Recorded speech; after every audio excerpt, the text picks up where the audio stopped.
Palakpakan po natin sila. Come on. You should appreciate the craft of those people. I mean, it's amazing.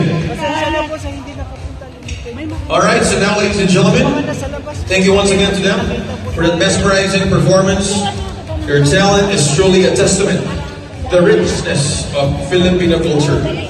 So now, my dear friends, we will now have our grand walk showcasing some of our distinguished awardees. These individuals have made significant contributions in their fields and deserves to be celebrated.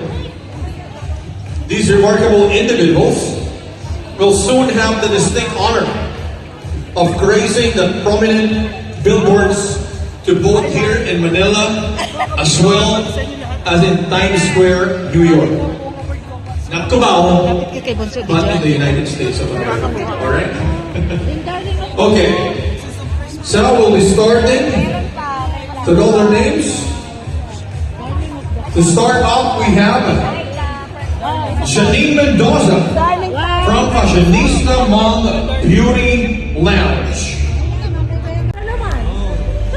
We'll now proceed to the next award, the New Generation Icon of Vocal Excellence.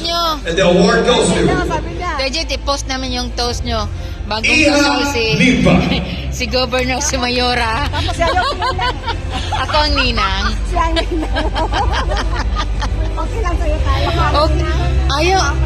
Okay lang sa'yo tayo. Is that correct? That is Ella Lipa. Ito yung kasal ni Ella Governor at ni Lipa. Mayora. New Generation Tapos ako ang Icon ninang. of Vocal Excellence.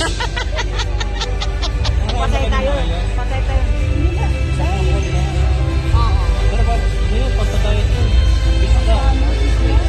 Di ba ayaw mo ito? Hindi ko namin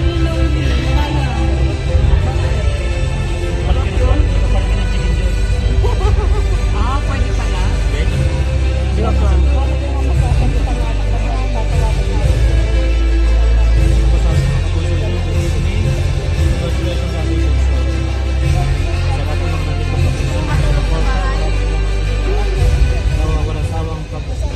Good evening, everyone. I am Ellen Infa.